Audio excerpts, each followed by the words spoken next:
India's Prime Minister recently went to Thailand. He participated in a bilateral meeting with the Thai government, and in Bangkok, he also participated in a very important summit, which was of the Bay of Bengal Initiative for Multi-Sectoral Technical and Economic Cooperation, that is BIMSTEC. Let us try to understand that what is the relevance of BIMSTEC and why is India trying to put its diplomatic energy to revive this particular grouping. In order to understand this, let me give you a brief background. Way back in the 1970s, the Americans in their universities and colleges were researching upon international relations and different themes of promoting cooperation. In 1970s, one of the themes that came out at that time was that in order to facilitate cooperation amongst different countries, we must go for what is called as regionalism. Regionalism emerged in the international relations theory as a new template to promote cooperation. To apply that regionalism model in the world and to showcase some relevant examples as to how the theory meets with the practice, in the 1970s, the American scholars started provoking some countries in South Asia. One of the first countries they provoked was Bangladesh. Bangladesh in the 1970s started talking about regionalism. Suddenly, all neighbors of India also began to talk the same language. And by the mid of 1970s, on behalf of the American scholars with their active support, most of the South Asian countries started talking about the need for a regional grouping for South Asia. It manifested in the year of 1985 in the form of South Asian Association for Regional Cooperation, also called as SAARC. When SAARC was born in 1985, India at that time in the charter of SAARC got one very important addition of a point there, which is very crucial for us to know.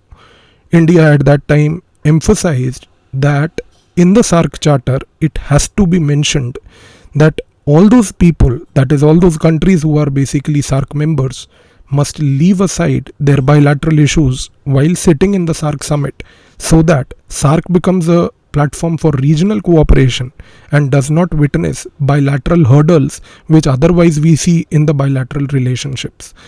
But considering the fact that the entire concept of SAARC was actually American sponsored, America had an ulterior motive behind this. The Americans actually wanted to create SAARC to demean India, so that they wanted to pin the blame upon India that it is India which is responsible for poor regional cooperation in South Asia, and they wanted to create a narrative that it is India which is the biggest hurdle today with respect to regional cooperation in South Asia. It is in this context that after the creation of SAARC in 1985, we began to witness players like Pakistan coming on together to the SAARC platform, sitting in the SAARC summit, and as always, raising the Kashmir bogey. When they kept talking about the Kashmir issue, it became amply clear that SAARC ended up in becoming that kind of a platform where, again, bilateral issues began to dominate over what is known as the regional cooperation. In this context, over a period of time, other SAARC members were equally provoked by the American scholars to put blame upon India, to bog down India. And one of the points that they came out with in the late 1980s was that India is acting like a big brother. This big brotherly attitude term, coined in the universities in Washington, Colorado, etc., was imposed upon South Asia, was imposed upon India. And India was branded as that big brother, which was basically holding up all cooperation of SAARC and creating troubles here. It is in this context that when we entered the 1990s, it was amply clear that SAARC was a failure. But in the 1990s, as we all know, that India also opened up its economy. When India opened up its economy, went on to liberalize, the American agenda continued at that place. The Americans kept on saying that whatever it may be, even if America kept on saying that even if India is trying to open up its economy, it doesn't really matter. Because while India may try to integrate with the world, India will remain the biggest bloc with respect to South Asia region, because India does not favor regionalism and regional integration in South Asia. In this context, it's not wrong to say that our strategic community, our foreign policy scholars, our foreign policy practitioners, our diplomats, our government at that time was acutely aware about this problem. They wanted to get rid of this baggage of SAARC, wanted to basically create a scenario where India was not portrayed this negatively especially when it came to the regional cooperation. It is in this context that India pounced upon the opportunity in 1997. And in 1997, India, along with Thailand at that time, which was one of the principal actors of Southeast Asia and a rising economy, that both of them came together to propose a concept called the BIMSTEC, the Bay of Bengal Initiative for Multi-Sectoral Technical and Economic Cooperation, which was born in 1997, had members like India, Thailand. It also included Bangladesh, Bhutan, Sri Lanka, Nepal and Myanmar. Obviously, Pakistan was not a part of this, so we had one of the headaches gone. But the problem is that even when in 1997, the BIMSTEC was conceptualized, after the BIMSTEC was conceptualized, the SAARC remained dormant per se. So SAARC was not revived, BIMSTEC became the new focus. But the problem is that in the early 2000s, when India was more busy on trying to consolidate its economic gains, when India was more busy trying to economically grow at that time, BIMSTEC again went on to the back burner. We had very infrequent summits. We never had a secretariat of BIMSTEC for a very prolonged period of time. The negotiations with respect to the free trade agreement kept on happening. And most of the members of BIMSTEC, other than India and Thailand, were reluctant to invest monetary resources to undertake institutional building with respect to BIMSTEC. It is in this context that again BIMSTEC witnessed a similar bleak and a dark future.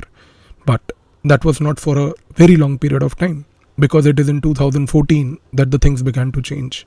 In 2014, when the Chinese came out with their Belt and Road Initiative and started making aggressive investments in South Asia, started encircling India as part of the Belt and Road Initiative, as part of their string of pearls policy, as part of the China-Pakistan economic corridor, India realized at that time that if India intends to give a response to the BRI of China, then the only way is to resurrect, revive the BIMSTEC again. And it is in this context that in 2014-15, India started applying more diplomatic energy to revive BIMSTEC. By 2016, it was amply clear that India announced some very important focus areas on which it was interested to take the BIMSTEC further. One of the most important areas at that time was competition with respect to China, in this manner that we will try to open up cooperative strategic spaces, especially where China is weak. And what was that area? The first and foremost was the soft power. India realized that Chinese have a very weak soft power, and it is in this context we decided that the best way to basically create a competitive and yet a cooperative sphere of engagement with others is to leverage our soft power. So while at one place India was working on soft power, it started also focusing on two other aspects. The first was maritime security by undertaking more joint naval exercises with BIMSTEC members, and second was undertaking economic investments with respect to creation of hard infrastructure to boost connectivity as a counter to the Chinese BRI. It is in this context that today, if we analyze that what exactly is India's policy with respect to BIMSTEC, then we can summarize the policy in one single word, and that word is that India follows what is called as diplomatic polygamy. Diplomatic polygamy here in the context of BIMSTEC means that India has very clearly articulated today that it intends to engage with every organization, any regional or a global grouping, which helps India to undertake progress, which helps India to undertake economic growth. So India wants to basically shed off the past image that BIMSTEC was basically a non-starter. Even if it was, India's diplomatic polygamy today is a positive overtone to look at BIMSTEC in a fresh manner.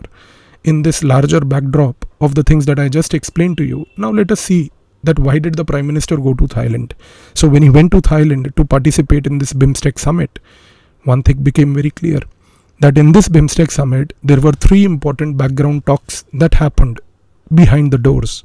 The first point that was emphasized by the BIMSTEC members in Bangkok was that they expressed concern. They said that now what we are witnessing in the Bay of Bengal region, which is a part of Indian Ocean region, is that there is a rise of Western powers aggressively in this area at an economic and strategic level both.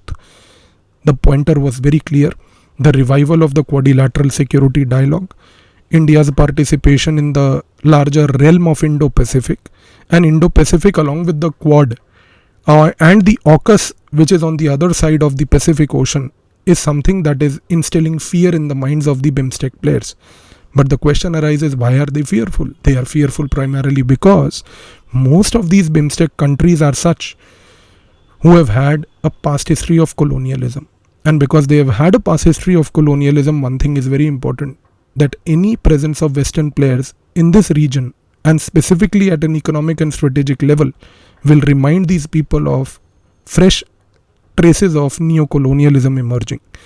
The second most important point that was debated during this period of negotiations in Bangkok was that we are witnessing a turbulent, volatile economic environment because Donald Trump, with all his lunatic behavior, is undertaking tariff wars and trade wars.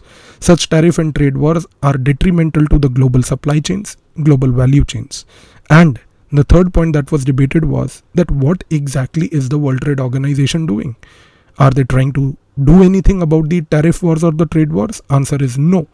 The problem here is that the World Trade Organization is weakening and crumbling day by day. And if tomorrow a future arises where the WTO crumbles and Trump continues with his unilateral tariffs, what kind of a world are we in for? So in this backdrop, India made a very important proposal.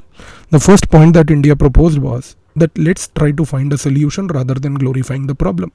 India said that the best way to tackle the issue of global supply chain, the best way to ensure that the global supply chains which are going to be affected because of the lunatic behavior of Donald Trump is to create counter regional level local value chains. India proposed to all these BIMSTEC members this time that let us all sit down, let us all identify those areas in which we are today pioneers. India said if we all cooperate in certain sectors in which we are all pioneers, and if we cooperate to create local value supply chains, then it is very imminent that none of the powers, including any Western power or lunatic behavior of Donald Trump, can affect us. It is in this context that all the countries that sat down in the BIMSTEC summit proposed, and they all wrote down certain sectors which include information technology, local manufacturing, local industrial products, electric vehicles, green technology, digital technology, research and development in finance. They identified let's all cooperate in these areas. They all identified let's create regional local value chains in these areas. India also stated very clearly that see, the idea has to be very clear cut. If we are able to create these local level regional value chains, then what we are going to do gradually is link these local regional value chains to what is called as the value chains of the global south. And India, being one of the pioneer leaders of global south, wants today to create this kind of a regional template of BIMSTEC at an economic level. It wants to portray BIMSTEC as one of the very important, very crucial economic dynamo, so that a local regional value chain of BIMSTEC gradually gets integrated with the local value chain of global south countries, and then we are able to create a global supply chain from the local level value chain of BIMSTEC to global south to that of a global value chain. For this, India has made it very clear that this requires cooperation at two levels. We have to focus on market-led integration. That means that we have to bring together all our private sector players. We have to tell them very categorically that let's sit down together. And in this context, let's go on to create a scenario where we are able to have free flow movement of our private sector, our people, our investments. The second thing we have to go for is government-led integration. Government-led integration is a very crucial point that India spoke about here. India said that government-led integration means that we all have to understand that our collective progress lies in economy, our collective progress lies in commerce, our collective progress lies in trade. Our collective progress does not lie in creating destabilized scenarios. And this was a message that India in the BIMSTEC summit gave very clearly to Bangladesh, wherein we told Bangladesh that your intention of destabilizing the Northeast is not going to work. Your intention of creating instability in your own territory and then pouring that instability out into the Indian side is not going to be beneficial for anybody. So this was a diplomatic masterstroke by India at this juncture, where we communicated our displeasure to Bangladesh, and yet we tried to put Bangladesh at the center of the BIMSTEC by telling all other people that, see, if Bangladesh today does not behave, then don't tell us tomorrow, because this Bangladesh will become the next Pakistan. And if Pakistan was responsible for the failure of SAARC, then today the BIMSTEC will fail because of what is known as Bangladesh. And definitely Bangladesh at that time realized that it cannot afford to lose this opportunity of BIMSTEC. So it is in this context, one thing is very clear. India is looking for a very clear-cut role here. India wants to revive BIMSTEC.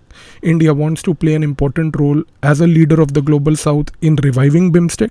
Revival of the BIMSTEC also is very crucial as a counterbalancer to the Chinese BRI, and revival of the BIMSTEC is also very crucial to position India as a future leader of the global south, because India today looks at a very long-term game. India believes that once BIMSTEC revives, once BIMSTEC creates a regional local value chain, once BIMSTEC becomes an economic dynamo of this region with clear-cut economic power and economic status, then we will link the BIMSTEC to the Association of Southeast Asian Nations, which is ASEAN, which was a grouping created in 1967, which already today has dominance of China through the Regional Comprehensive Economic Partnership. So tomorrow, if you want to reduce the dependence of China, you want to reduce the dependence of China into the ASEAN by weakening it without losing the fabric of ASEAN, then the best way is portray BIMSTEC in that way that it becomes the next alternative, where all the ASEAN countries now look at BIMSTEC as a futuristic market. So it is this diplomacy and these are the geopolitical aspects that were at work, and I believe that this was helpful to you to understand the larger dynamics at play.